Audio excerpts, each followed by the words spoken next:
Salmo de número 127. Se o Senhor não edificar a casa, em vão trabalham os que a edificam. Se o Senhor não guardar a cidade, em vão vigia a sentinela. Inútil vos será levantar de madrugada, repousar tarde, comer o pão que penosamente granjeastes. Aos seus amados ele o dá enquanto dormem. Herança do Senhor são os filhos, o fruto do ventre, seu galardão.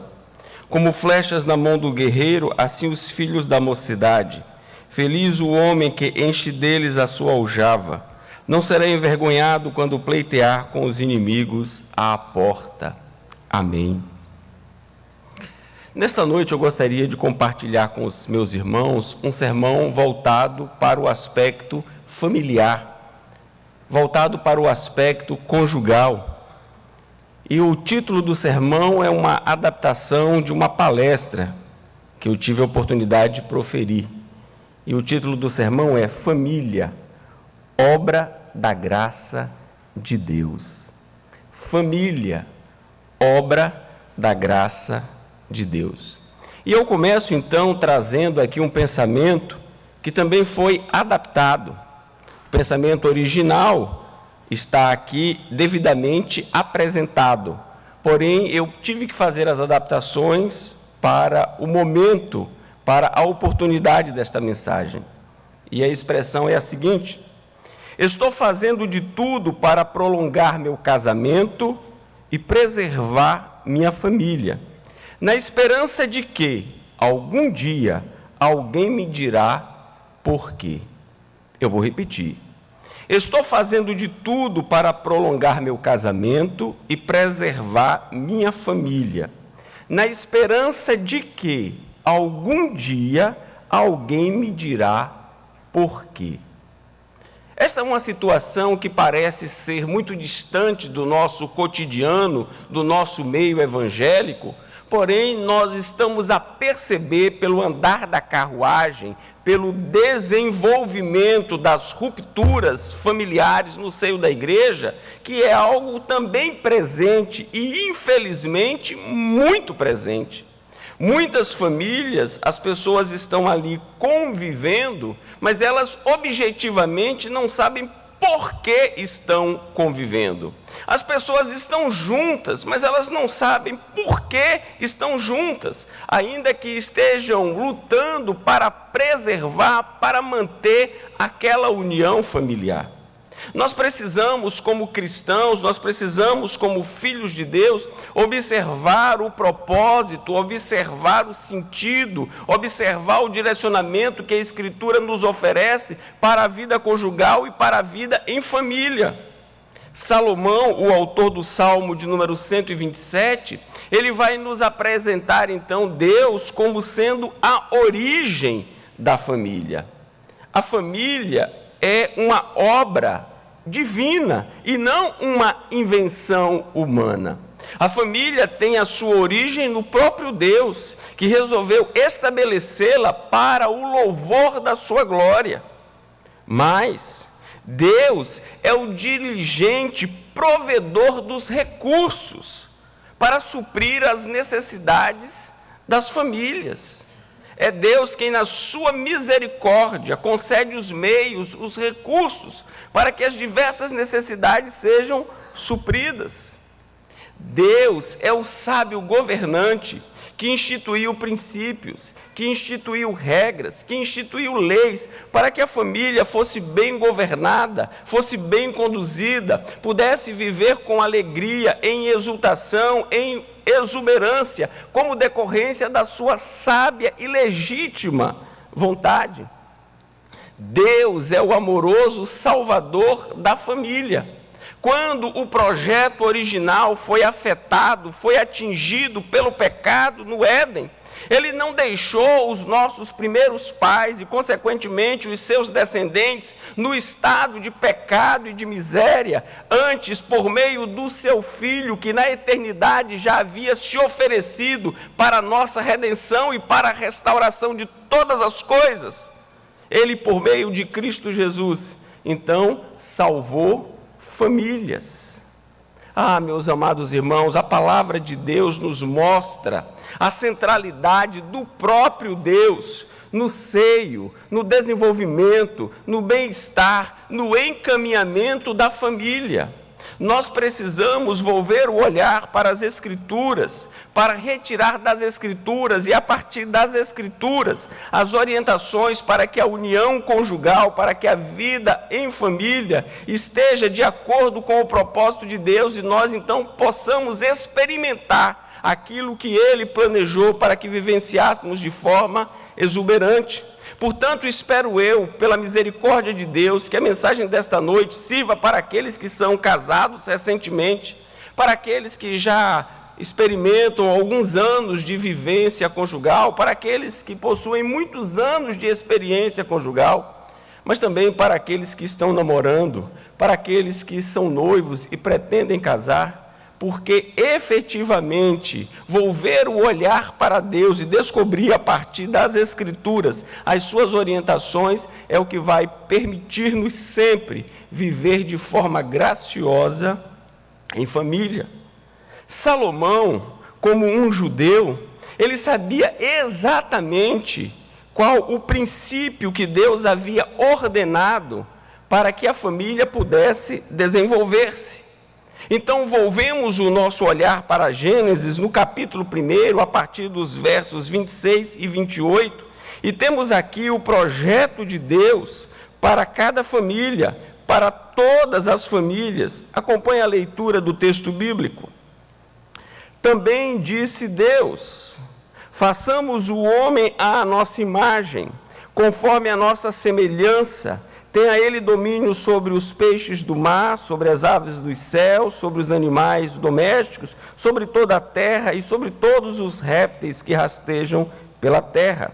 Criou Deus, pois, o homem à sua imagem, a imagem de Deus o criou, homem e mulher os criou. E Deus os abençoou e lhes disse: sede fecundos, multiplicai-vos, enchei a terra e sujeitai-a.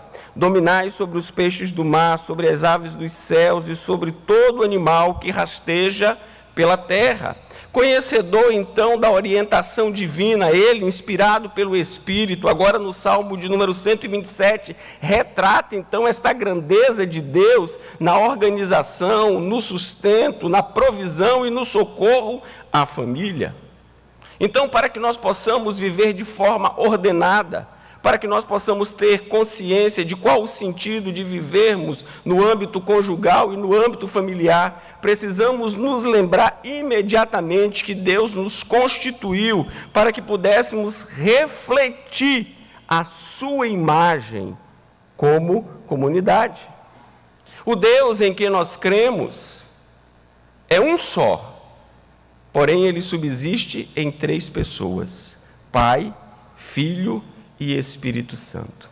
O nosso Deus é um Deus trino. E, portanto, Deus pode ser apresentado nas Escrituras como sendo amor. Porque se Deus não fosse trino, se ele fosse unitário, ele jamais poderia ter sido apresentado nas Escrituras como amor. Ele teria que ser apresentado como egoísmo. Porque nós sabemos que Deus, ele é eterno. E sendo ele unitário desde toda a eternidade, ele seria um ser em si mesmado, um ser voltado para si. Porém, como Deus é um ser trinitário, Pai, Filho e Espírito Santo, desde toda a eternidade, sempre houve uma comunicação, uma comunhão e uma vivência em amor, da parte do Pai para com seu Filho, da parte do Pai para com o Espírito Santo, da parte do Filho para com o Pai, para com o Espírito, da parte do Espírito para com o Filho, para com o Pai.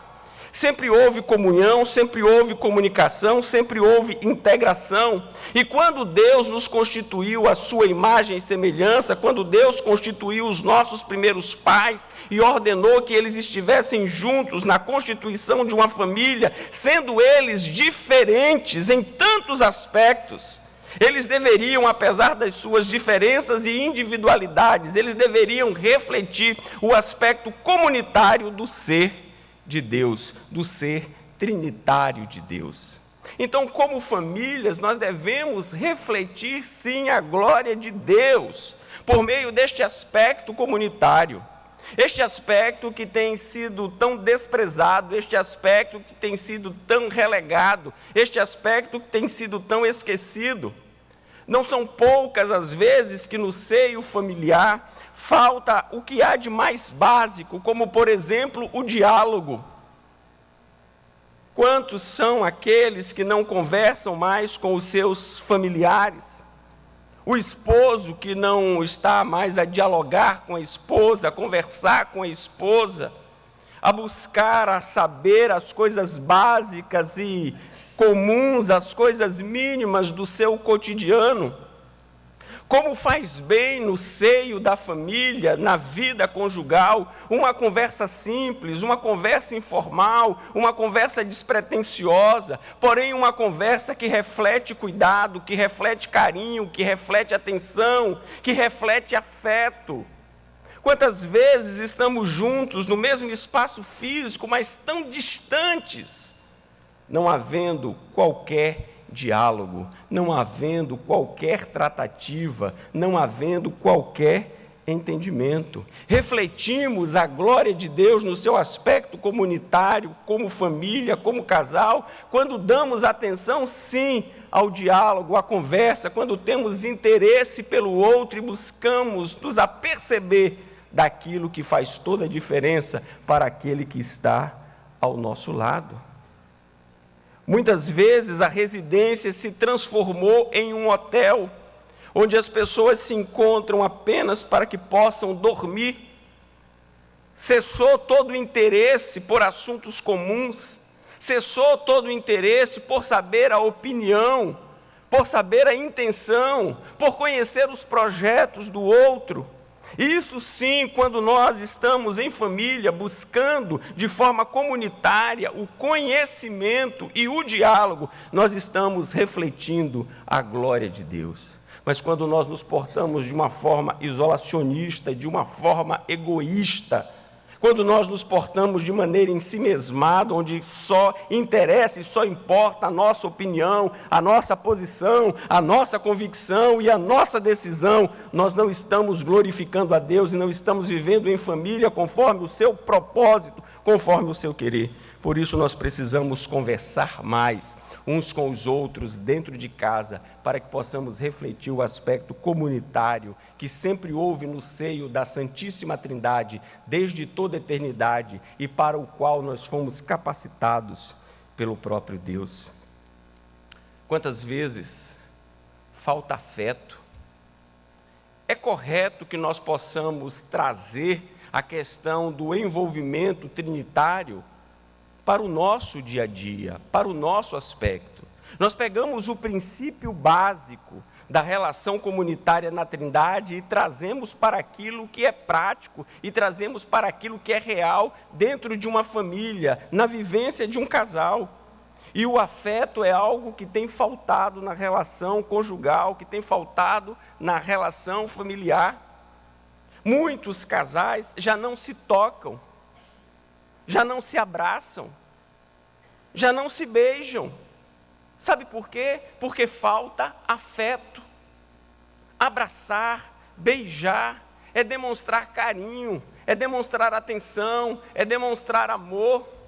E são muitos os casais que só o fazem, conforme descobrimos no último encontro de casais que nós tivemos aqui, quando chegam num determinado encontro, onde as pessoas vão se apresentar, e naquela apresentação que, eu sou de fulana, fulana é minha, tem um beijo, é que o beijo aparece. Então, para muitos casais, o beijo só acontece de encontro em encontro. E alguém pode dizer, ele está exagerando. Não estou exagerando. Não estou aqui numa atitude alarmista. Eu estou falando da distância que é presente em muitas famílias cristãs. Eu estou falando não só no que tange ao casal, mas estou falando no que tange aos pais. No que diz respeito ao pai, abraçar o filho, a filha, beijar o filho, beijar a filha, fazer um carinho, trazer uma palavra de incentivo, de motivação, de estímulo. Isso é refletir o aspecto comunitário da Santíssima Trindade. Isso é refletir a glória de Deus. A prática do respeito. Quanto desrespeito há, tantas vezes, dentro de uma família cristã, o que não deveria.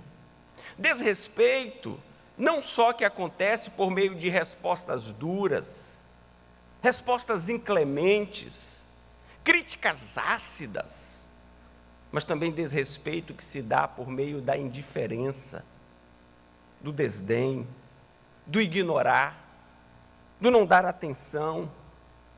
Sim, isso é também uma prática de desrespeito.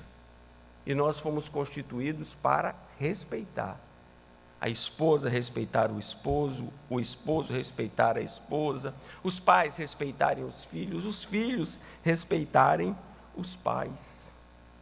Nós temos sentido para a vida em família quando olhamos para a Escritura e descobrimos o projeto de Deus.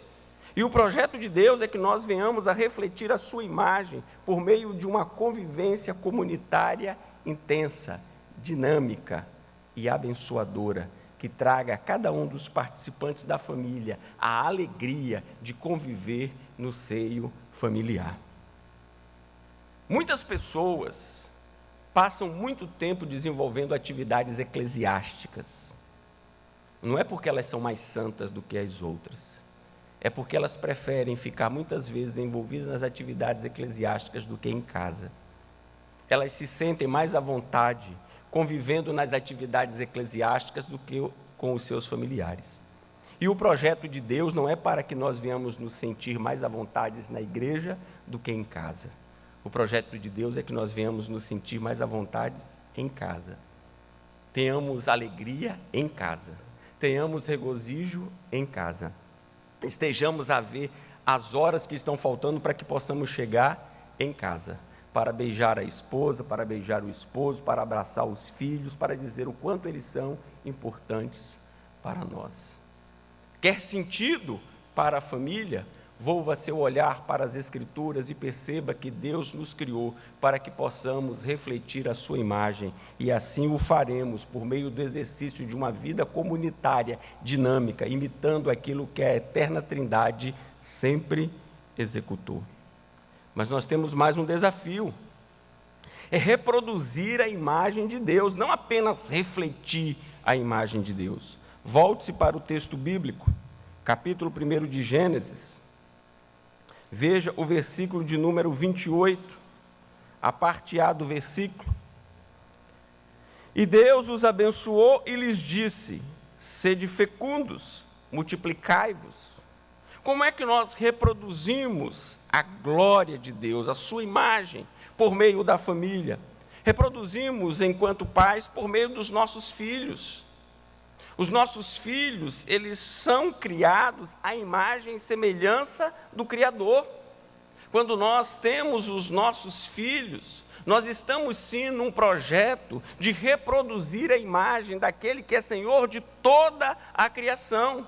E não é só a procriação, no sentido de aumentar o número de habitantes na terra. É o sentido de ter filhos para que possamos ensinar os nossos filhos acerca da grandeza do nosso Deus e trabalhar o caráter dos nossos filhos para que eles tenham um caráter semelhante ao caráter do seu Redentor. Então é por meio do discipulado que nós reproduzimos a glória de Deus. E aqui muitos de nós têm falhado de forma gritante, porque nós estamos confiando esta reprodução da glória de Deus à igreja, e não é a igreja responsável primária por reproduzir em nossos filhos a imagem do nosso Criador. É dos pais, os pais é que são os responsáveis primários para imprimir em seus filhos, por meio do ensino das Escrituras ou do discipulado, o caráter do nosso Deus Criador. Se você ainda não tem filhos, lembre-se que quando os tiver, você tem esta grata e gloriosa tarefa de reproduzir nos seus filhos o caráter do Deus que trouxe você à existência, que lhe ama com amor eterno e que lhe tem suprido em todas as coisas. Abra sua Bíblia em Deuteronômio, capítulo 6, e veja como o discipulado é o instrumento que o próprio Deus nos confiou para que possamos reproduzir em nossos filhos a imagem do Deus soberano.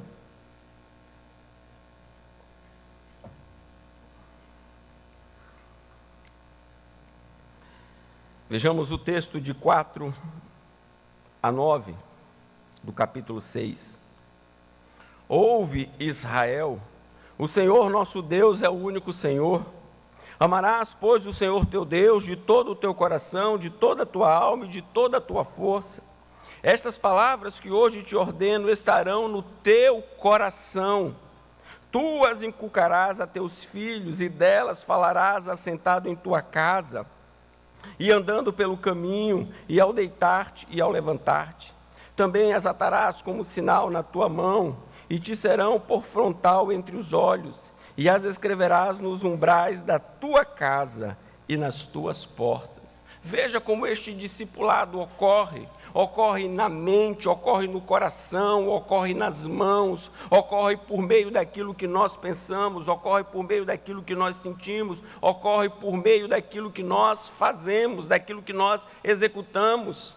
Nós somos a maior e melhor escola para os nossos filhos. Os nossos filhos aprenderão conosco a amar a Deus e a temer o seu nome. Se os nossos filhos observam em nós um compromisso com Deus e com a sua palavra, um interesse real pela glória do Senhor, se os nossos filhos observam em nós um compromisso de comunhão, um compromisso de busca, uma sede intensa do próprio Deus, efetivamente os nossos filhos serão despertados para a importância e para a glória do Deus Todo-Poderoso. Mas nós muitas vezes, meus amados irmãos, queremos conduzir os nossos filhos apenas com palavras. Queremos reproduzir a imagem de Deus nos nossos filhos só com palavras. E muitas vezes não temos a menor vergonha de dizer aos nossos filhos: faço o que eu digo e não faço o que eu faço. Porque quando eu digo algo sublime acerca de Deus e pratico algo vil para com este próprio Deus, os nossos filhos ficam confusos. Eles não sabem para que lado eles vão seguir. Porque papai diz uma coisa, porém papai faz outra. Papai ensina de um jeito, porém papai pratica de outro. Nós precisamos impregnar na mente e no coração dos nossos filhos, por meio do ensino e do exemplo, as verdades divinas, para que o caráter dos nossos filhos sejam lapidados pela verdade, para que eles sejam limpos, purificados pela verdade. Abra sua Bíblia ainda no Salmo de número 78. Salmo de número 78, versos de 1 a 8.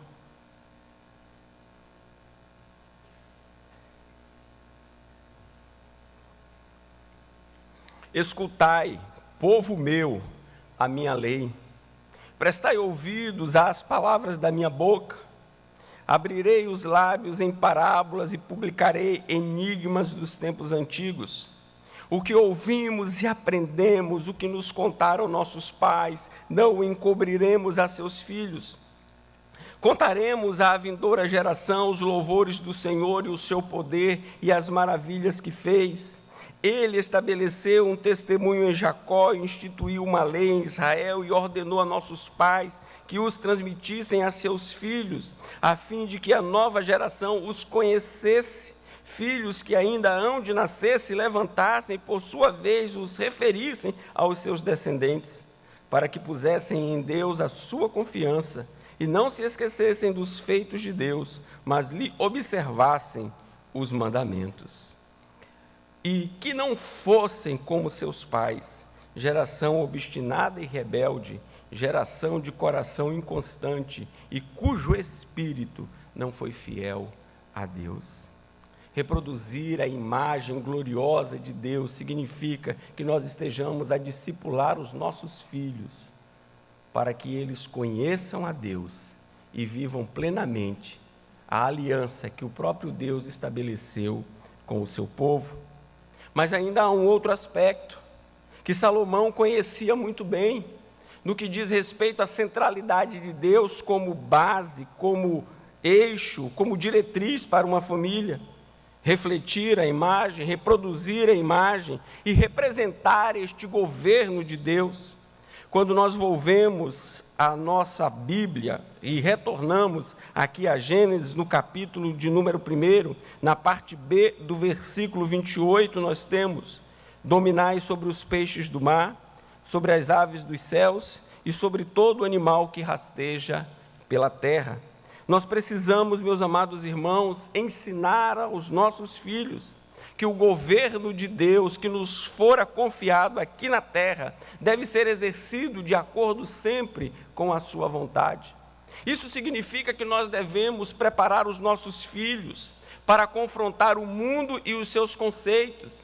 Isso significa que nós devemos providenciar para os nossos filhos as melhores oportunidades no que diz respeito à sua educação, à sua formação, para que os nossos filhos possuam uma cosmovisão, ou seja, uma maneira de enxergar o mundo. E tudo o que ele venha fazer para a glória de Deus. Nós não podemos ensinar os nossos filhos a que assumam uma posição comodista. Nós não podemos ensinar os nossos filhos a que assumam uma posição covarde. Nós não podemos ensinar os nossos filhos para que eles assumam uma posição de indiferença para com o mundo que nós estamos. Porque o mundo no qual nós estamos, ele pertence a Deus. Do Senhor é a terra e a sua plenitude, o mundo e aqueles que nele habitam. O governo deste mundo nos foi confiado e nós devemos exercer o nosso mandato cultural para a glória de Deus. Nós devemos ter todo o interesse, todo o afinco que os nossos filhos estudem, que os nossos filhos cresçam, que os nossos filhos se desenvolvam, não para que eles sejam ricos, não para que eles tenham uma vida boa, não para que eles tenham uma vida confortável e estejam completamente alienados da nossa sociedade e do sofrimento pelo qual a nossa sociedade passa. Nós representamos o justo governo de Deus como igreja, quando ensinamos os nossos filhos a que eles devem comer, beber, estudar, praticar esportes e influenciar a nossa sociedade, tudo para a glória de Deus. Eu creio que nós, neste aspecto, parecemos mais essênios do que cristãos. Os essênios, para que não se contaminassem com o mundo, eles se afastaram, criaram uma comunidade própria, viviam ali naquela comunidade, e eles ali mesmo se bastavam. Nós não somos essênios, nós somos cristãos, e como cristãos nós devemos dar um testemunho ao mundo no qual nós estamos inseridos, e o testemunho que nós devemos dar ao mundo é um testemunho que está atrelado com os valores do reino de Deus. Então este é o propósito de Deus para nós como pais, é o propósito de Deus para nós como famílias. Como um farol na noite escura, apontar o caminho que é Jesus Cristo. Ser um luzeiro no mundo em trevas. Ser uma comunidade de amor num mundo em desamor, num mundo em desacato, num mundo desestruturado. É para isso que nós fomos chamados. E Salomão sabia perfeitamente a respeito deste assunto. Porém, eu caminho para a conclusão, chamando sua atenção para um aspecto que deve causar-nos uma profunda reflexão. Eu, particularmente, não sei quando Salomão escreveu o texto. E tenho uma dúvida que alguém possa precisar com exatidão quando Salomão escreveu esse texto. Se ele escreveu no início da sua vida, nós podemos observar que ele abandonou os ensinos que ele mesmo pronunciou. Ele desprezou os ensinos que ele mesmo escreveu. Ele negligenciou aquilo que efetivamente é de mais essencial na vida de uma família. Porque Salomão fez tudo ao contrário do que ele mesmo apresentou aqui no texto. Agora, se Salomão escreveu no final da sua vida, ele então deve ter olhado com profundo arrependimento o que ele fez. a oportunidade que ele desprezou. O que efetivamente estava nas suas mãos e ele jogou fora, ele negligenciou. Eu não sei lhe dizer se foi no início ou se foi no fim, mas eu sei que se foi no início, certamente ele foi profundamente desobediente. Se foi no fim, certamente ele foi afligido por sua consciência de ver como ele havia desprezado aquilo que era tão básico e fundamental, que é a família. E eu pergunto a você, o mesmo que é válido para mim, o que você, o que eu, o que nós estamos fazendo com a família? Como nós estamos lidando com a família? Como nós estamos tratando a família? Para onde nós estamos conduzindo a família? E efetivamente qual o combustível que nos impulsiona no trato familiar? Vamos esperar para daqui a 10 anos proferir uma resposta? Vamos aguardar para daqui a 20 anos ter a convicção de efetivamente o que fizemos com a nossa família? Ou vamos tomar uma postura de, à luz das Escrituras, reorganizar, reorientar, reajustar a nossa vida familiar para que Deus seja glorificado e nós possamos então ter a certeza de que estamos no caminho certo?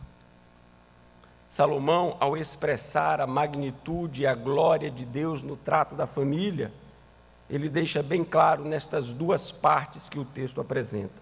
A primeira, a presença e o papel essencial de Deus. Se o Senhor não edificar a casa, em vão trabalham os que a edificam. Se o Senhor não guardar a cidade, em vão vigia a sentinela. No primeiro aspecto está destacado o elemento do conforto. Se o Senhor não for aquele que efetivamente produz o conforto no âmbito familiar, é inútil todo o empenho que nós venhamos a envidar para que a nossa família possa usufruir um mínimo conforto. Porque conforto, à luz das Escrituras, não está atrelado à quantidade de objetos que eu possuo ou que a minha família possui.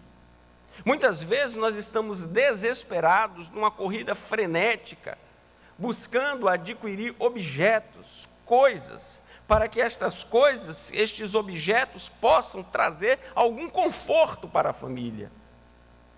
Mas não há conforto no seio familiar quando os valores básicos e essenciais não são observados, não são praticados.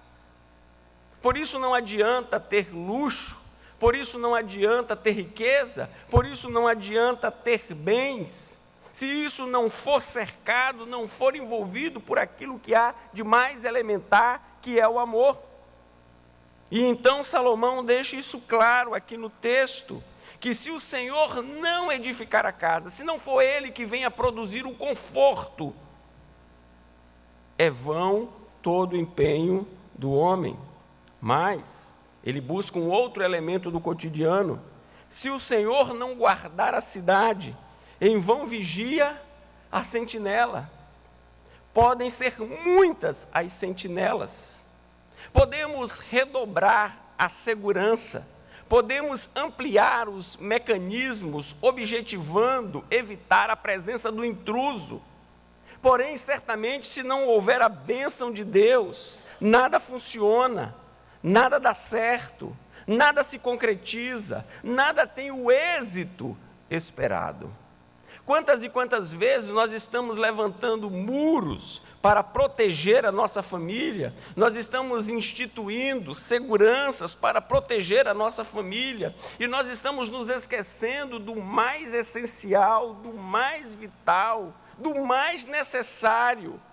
Por isso o texto diz, você pode levantar quantas paredes assim desejar, pode colocar quantas grades assim quiser, pode instalar quantos alarmes o seu dinheiro puder proporcionar, mas se Deus não for o guarda fiel da sua casa, tudo isso falha, desmorona, não funciona, e o que há de mais básico, efetivamente, não existe. A melhor segurança que você pode proporcionar à sua família é levá-la aos pés do Deus Todo-Poderoso. O que há de melhor que você pode oferecer à sua família é a comunhão com o Deus que nos enviou o seu Filho para a nossa redenção. Inútil vos será levantar de madrugada, repousar tarde, comer o pão que penosamente granjeastes, aos seus amados ele o dá enquanto dormem. Nós somos propensos ao ativismo.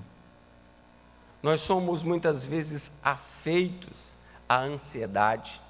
Estamos a correr de um lado para o outro. Estamos desesperados. Estamos quase asfixiados. E quando nos perguntam por que da nossa correria, por que da nossa ansiedade, por que do nosso ativismo, nós respondemos: por conta da família. Claro que não é por conta da família. Claro que é por conta dos nossos interesses pessoais. Claro que é por conta das nossas aspirações. Claro que é por conta das nossas imaginações e do desejo da satisfação daquilo que há no nosso coração.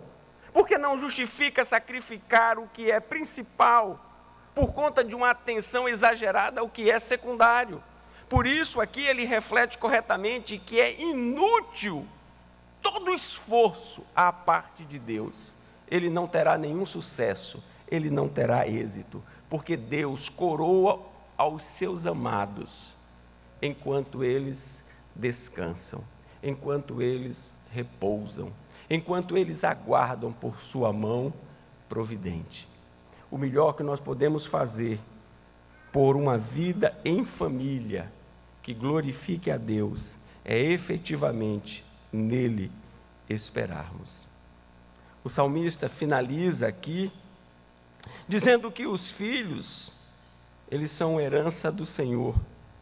O fruto do ventre é o galardão dos pais, é a recompensa dos pais, é a bênção dos pais.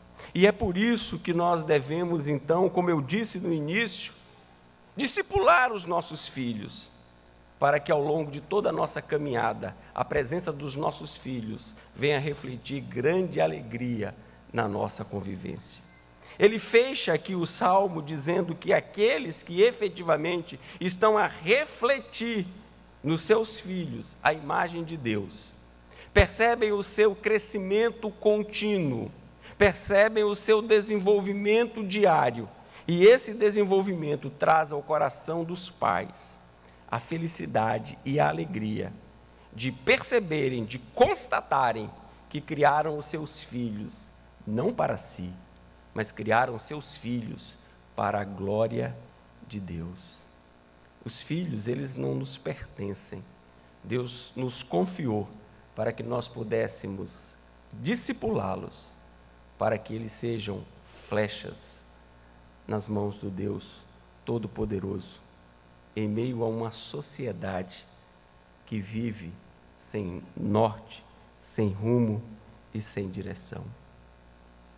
Finalizo lembrando aos meus irmãos que por mais dinheiro que nós venhamos a ter, nós não podemos comprar uma família. Lembro aos meus irmãos que por mais força, inteligência que nós venhamos a ter, nós não podemos conquistar uma família. A família é um presente de Deus. A família é uma dádiva de Deus. Foi Deus quem livremente resolveu abençoar-nos, concedendo-nos uma convivência em família. Portanto, produzir, portanto, comprar, portanto, conquistar é impossível a qualquer um de nós. Porém, há algo que é possível, e mais que possível, é um dever nosso, é cuidar do presente que nós recebemos. Cuidar do presente é uma responsabilidade nossa. Zelar pelo presente é um privilégio nosso. Ter o presente cada vez mais belo, cada vez mais exuberante, cada vez mais exultante, é uma tarefa gloriosa, prazerosa e abençoadora que Deus confiou às nossas mãos. Por isso, invista o melhor do seu tempo na sua família. Por isso, dedique-se o máximo possível para que você possa imprimir a imagem gloriosa de Deus na sua família, com a sua esposa, com o seu esposo, com os seus filhos, com os seus pais. Porque certamente é uma atividade que traz deleite à alma. Como você tem cuidado do presente que Deus lhe confiou? Como você tem agido para com este que certamente, depois de conhecer a Deus, é o maior presente que alguém pode receber? Lembre-se, família, obra da graça de Deus. Amém.